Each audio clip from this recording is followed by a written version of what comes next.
जय माता दी। जय माँ कामाख्या। माँ भगवती जगज्जननी आद्यशक्ति भवानी, आह्लादिनी शक्ति, कष्ट निवारिणी, दुख निवारिणी, महिषासुरमर्दिनी, चंडमुंडनाशिनी, श्रीवाहिनी, क्लेशनाशिनी, पापनाशिनी, रुरितापहारिणी, शत्रुसंग विधारिणी, आपको सुखी रखे, स्वस्थ रखे, प्रसन्न रखे। पत्नी वामांगी क्यों होती है? बहुत कम मनुष्य जानते हैं, क्योंकि आजकल उन्हें धर्म की शिक्षा दी ही नहीं जाती। उन्हें ये भी मालूम नहीं होता है कि पूजा करते समय पत्नी को किस तरफ बिठाना चाहिए,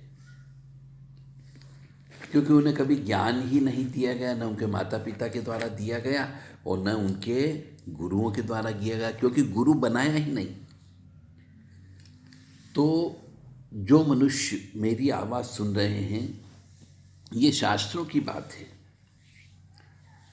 शास्त्र में कहा गया है कि पत्नी वामांगी क्यों होती है। इसका कारण बताया गया है कि शास्त्र में पत्नी को वामांगी कहा गया है।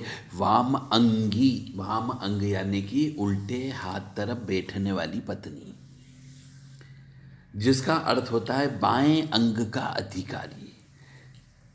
मतलब पत्नी को अर्धांगिनी भी कहा गया है। वह अर्धांगिनी इसीलिए कहा गया है कि पुरुष के शरीर का बायां हिस्सा स्त्री मानी जाती है, इसलिए उसे वामांगी कहा गया है। और इसका कारण यह है कि भगवान शिव के बाएं अंग से स्त्री की उत्पत्ति हुई है, जिसका प्रतीक है शिव का अर्धनारीश्वर रूप। यही कारण है कि हस्तरेखा विज्ञान में भी बहुत सी जगह ऐसा लिखा हुआ है कि पुरुष जो है, पुरुष का जो दायां हाथ होता है वह पुरुष का माना गया है, और बाएं हाथ से स्त्री की स्थिति देखने का नियम बनाया गया है। शास्त्र में कहा गया है कि स्त्री जो है पुरुष की वामांगी होती है। इसीलिए सोते समय हमेशा ध्यान रखिएगा, जो भी पुरुष जीवन में सफलता प्राप्त करना चाहता हो उनके लिए विशेष चीज है। बाकी आपकी इच्छा मानना या नहीं मानना। तो शास्त्र कहता है कि स्त्री जो है पुरुष की वामांगी होती है, इसलिए सोते समय और सभा में सिंदूर दान देते हैं उस समय पे, द्विरागमन के समय पे, और आशीर्वाद ग्रहण करते समय और भोजन के समय स्त्री जो है पति के बाईं ओर रहना चाहिए। इससे शुभ फल की प्राप्ति होती है। एक बार और सुन लीजिएगा कि जब स्त्री पुरुष सोते हैं तो पलंग के ऊपर स्त्री को हमेशा बाईं ओर सोना चाहिए। सभा में बैठते हैं उस समय भी स्त्री को पुरुष के बाईं ओर बैठना चाहिए। और सिंदूर दान करते हैं, मतलब कन्या दान देते हैं, उस वक्त भी स्त्री को बाईं ओर बैठना चाहिए।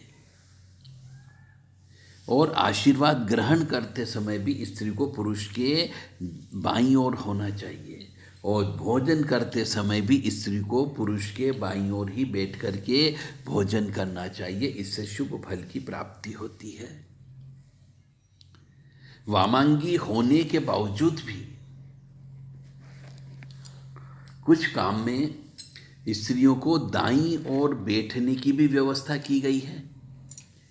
शास्त्र कहता है कि कन्यादान करते समय, विवाह कार्य करते समय, यज्ञ कर्म करते समय, जात कर्म करते समय, बच्चे का नामांकन करते समय और अन्य प्राशमन के समय पत्नी को पति के दाईं ओर बैठना चाहिए, यानी कि सीधे हाथ तरफ बैठना चाहिए।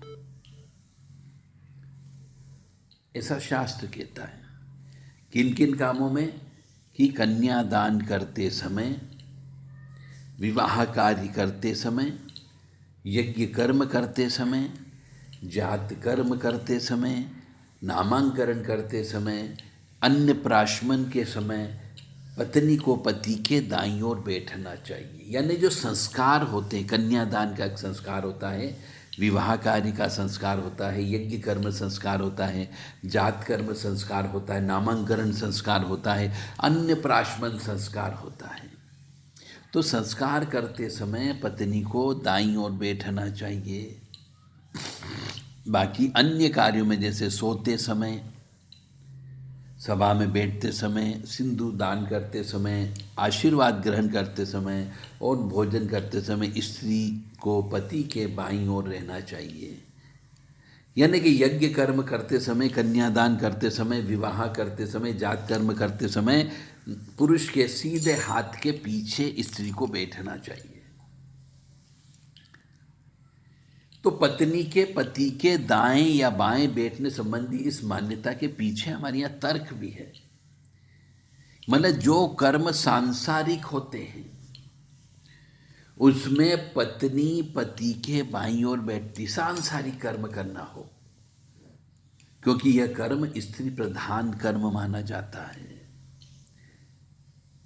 सांसारिक कर्म जितने भी होते हैं वह सब स्त्री प्रधान कर्म होते हैं।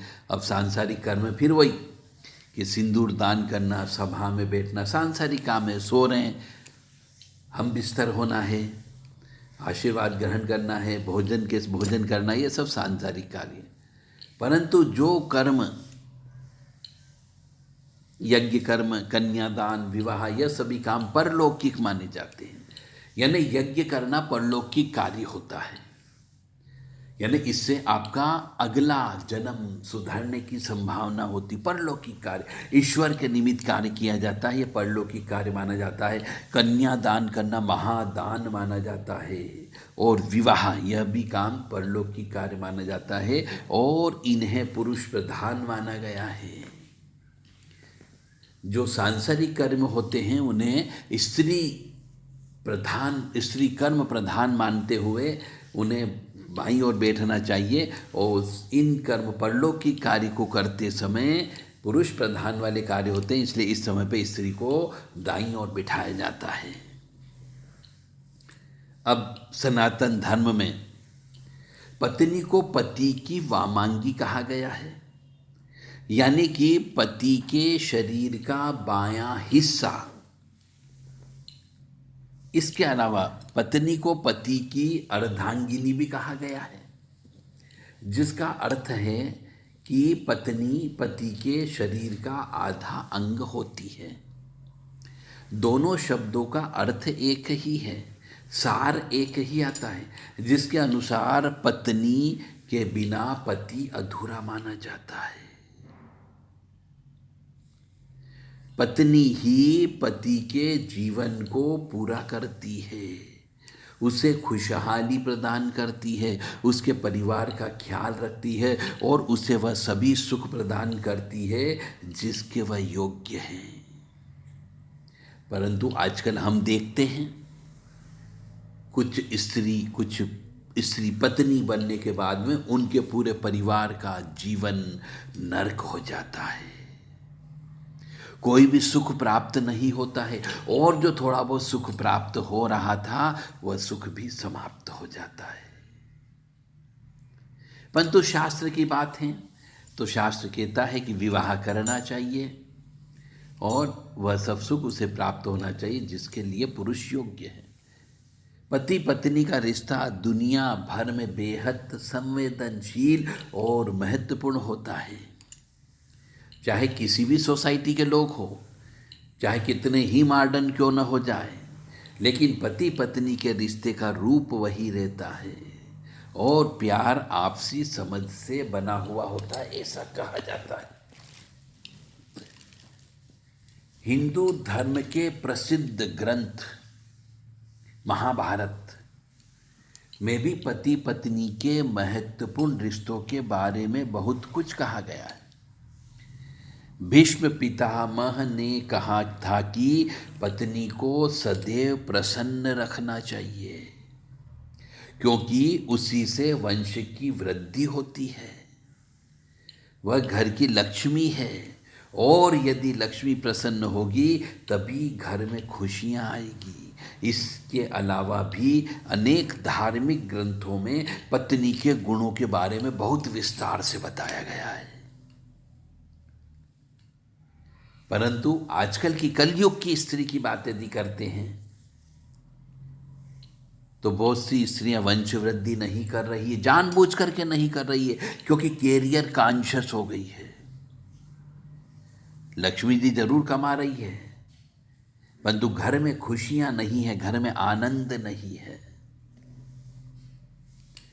तो आज हम आपको गरुड़ पुराण, जिसे लोक प्रचलित भाषा में गृहस्थों के कल्याण का पुराण भी कहा जाता है, उसको सुनना चाहिए आप लोगों को और उसके बारे में जानना चाहिए। उसमें भी कहा गया है, गरुड़ पुराण में भी कहा गया है कि पत्नी के कुछ गुणों की संक्षिप्त व्याख्या करेंगे। गरुड़ पुराण में पत्नी के जिन गुणों के बारे में बताया गया है, उनके अनुसार जिस व्यक्ति की पत्नी में ये सब गुण होते हैं उसे स्वयं को भाग्यशाली समझना चाहिए। कहते हैं कि पत्नी के सुख के मामले में देवराज इंद्र बहुत भाग्यशाली थे, इसलिए गरुड़ पुराण के तथ्य यही कहते हैं। क्या लिखा हुआ है उसमें? लिखा हुआ है कि सा भार्या या ग्रहे दक्षा, सा भार्या या प्रिय मंदा, सा भार्या या प्रतिप्राणा, सा भार्या या पतिव्रता। यानी गरुड़ पुराण में पत्नी के गुणों को समझने वाला एक श्लोक मिलता है।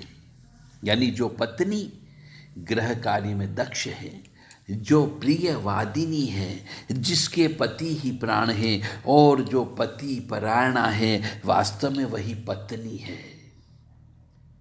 गृह कार्य में दक्ष से तात्पर्य वह पत्नी जो घर के काम काज संभालने वाली हो, घर के सदस्यों का आदर सम्मान करती हो, बड़े से लेकर छोटों का भी ख्याल रखती हो, वह पत्नी है।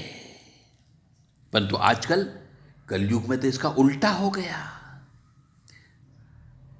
क्योंकि गरुड़ पुराण क्या कहता है कि जो पत्नी गृह कार्य में दक्ष है, तो आजकल की लड़कियां तो गृह कार्य में दक्ष होती ही नहीं है, क्योंकि वह तो पढ़ाई लिखाई में रहती है, इंजीनियर बनती है, डॉक्टर बनती है, प्रोफेशनलिज्म का कार्य करती है, कमाने का काम करती है, तो गृह कार्य में दक्ष नहीं मिलती है। और जो प्रियवादिनी है, जिसके पति ही प्राण है, आजकल की स्त्रियां तो पति को गाली देने लगती है, उनके माँ बाप को भी गाली देती है, तो वो प्रियवादिनी कैसे हो सकती है? यानी कलयुग में जो शास्त्रों में लिखा है उसका उल्टा होने लगा है। जो गृह कार्य से दक्ष से तात्पर्य है कि पत्नी जो घर के कामकाज संभालने वाली हो। आजकल की जो स्त्रियां होती वो घर के कामकाज नहीं संभालती, वो तो ऑफिस संभालती है, प्लेन उड़ाती है, ट्रेन चलाती है, बस चलाती है, ट्रक चलाती है, कामकाज करती है, ऑफिस चलाती है। तो फिर वह पत्नी कैसे कहलाई? शास्त्र के अनुसार। और रही बात छोटों से लेकर बड़ों तक का ख्याल रखने वाली, तो आजकल की स्त्रियां आकर के कहेगी मैं थक गई, मेरे पास समय नहीं है, मेरे को तुम चाय ला करके दो, खाना बना करके दो। उल्टा कार्य हो गया है। इसीलिए इसी चीज को हम कहते हैं कलयुग का प्रारंभ हो गया है। और जो पत्नी घर के सभी कार्य जैसे भोजन बनाना, साफ सफाई करना, घर को सजाना, बर्तन कपड़े आदि साफ करना, यह कार्य करती हो, वह एक गुणी पत्नी कहलाती है। तो आजकल की स्त्री तो करती नहीं, वो नौकरानियों से या नौकरों से कार्य करवाती है। भोजन बनाना आता नहीं है उन्हें, साफ सफाई करना नहीं आता है, घर को सजाना नहीं आता है, बर्तन कपड़े आदि साफ करती नहीं है, और यह कार्य वो करती नहीं है, तो वो गुणी पत्नी कैसे कहलाएगी?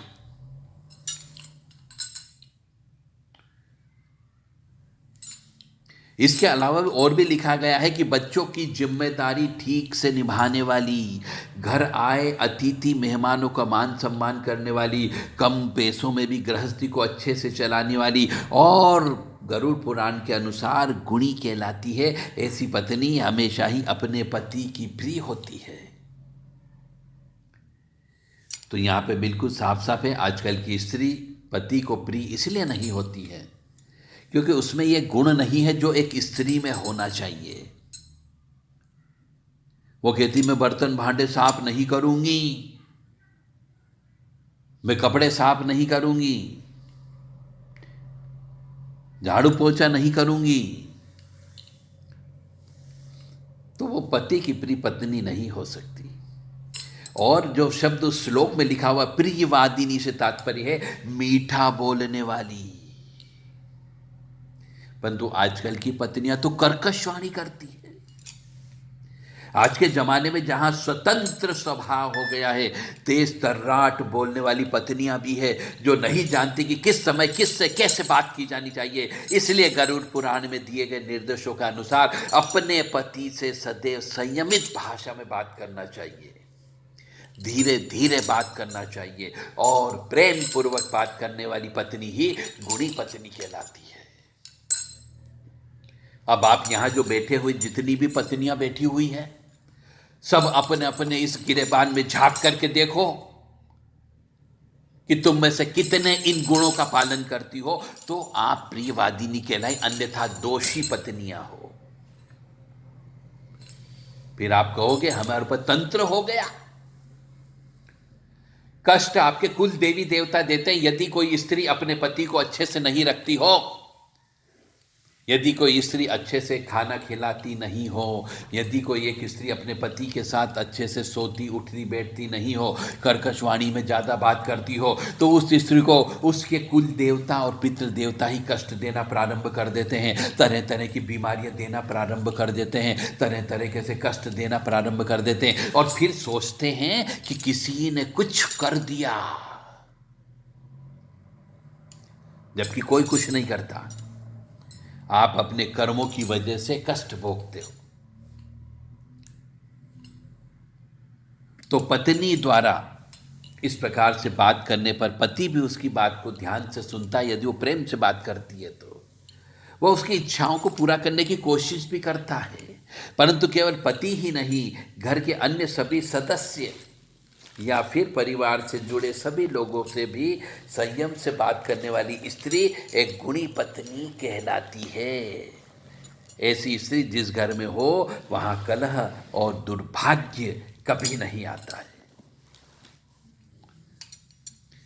पति परायणा यानी कि पति की हर बात मानने वाली पत्नी भी गरुड़ पुराण के अनुसार एक गुणी पत्नी कहलाती है। जो पत्नी अपने पति को ही सब कुछ मानती हो, जो पत्नी अपने पति को ही सब कुछ मानती हो, उसे देवता के समान मानती हो तथा कभी भी अपने पति के बारे में बुरा नहीं सोचती हो, वह पत्नी गुणी पत्नी कहलाती है। विवाह के बाद एक स्त्री ना केवल एक पुरुष की पत्नी बनकर नए घर में आती है, वरन वह नए घर की बहू भी कहलाती है। उस पर के लोगों और संस्कारों से उसका एक गहरा रिश्ता बन जाता है। इसलिए शादी के बाद नए लोगों से जुड़े रीति रिवाज को स्वीकारना ही स्त्री की जिम्मेदारी होती है। परंतु आजकल की स्त्रियां उन रीति रिवाज, परंपरा, प्रथा, मान्यता इनको मानती नहीं है, ये भी गलत करती है। इसके अलावा कि पत्नी को एक विशेष प्रकार के धर्म का भी पालन करना होता है। विवाह के पश्चात उसका सबसे पहला धर्म होता है कि वह अपने पति व परिवार के हित के बारे में सोचे। परंतु आजकल की कलयुग की स्त्रियां अपने परिवार के बारे में तो कम सोचती है, अपने ससुराल के बारे में कम सोचती है, अपने मायके के बारे में ज़्यादा सोचती है।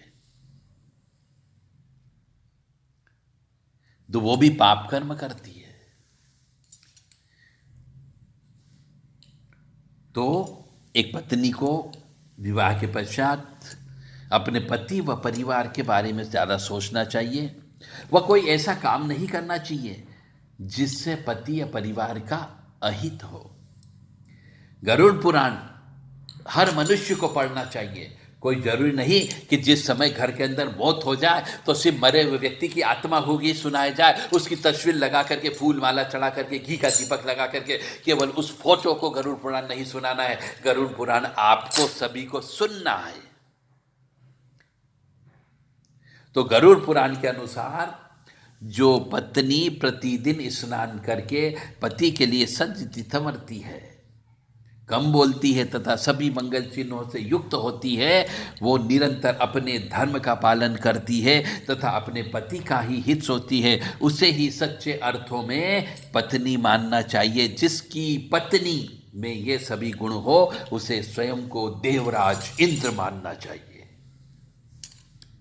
परंतु इसमें जो बताया गया है गरुड़ पुराण में, कैसे कि जो पत्नी प्रतिदिन स्नान करके पति के लिए ही सजती संवरती हो, परंतु आजकल की स्त्रियां तो पति के लिए नहीं सजती संवरती, घर से बाहर निकलती है तो लोगों को दिखाने के लिए सजती संवरती है। कम बोलती हो, परंतु आजकल की स्त्रियां तो बहुत ज्यादा बोलती है, मुंह बंद नहीं होता है, और बहुत से मनुष्य उसके मुंह को ताला लगवाने के लिए, बंद करवाने के लिए तंत्र विद्या करते हैं उस स्त्री के ऊपर कि कम से कम इसका मुंह तो बंद हो जाए। और यह भी कहा गया कि मंगल चिन्हों को धारण करना है। मंगल चिन्हों का, परंतु आजकल की सुहागन स्त्री मंगल चिन्हों का धारण नहीं करती है, क्योंकि न तो वो बिंदी लगाती है मस्तक के ऊपर, न माथे पे सिंदूर लगाती है, न मंगल सूत्र पहनती है, न पायों में पायल पहनती है, न हाथों में कंगन नहीं पहनती है। काहे के मंगल चिन्ह? तो एक स्त्री को जब मंगल चिन्ह नहीं पहनती है तो भी उस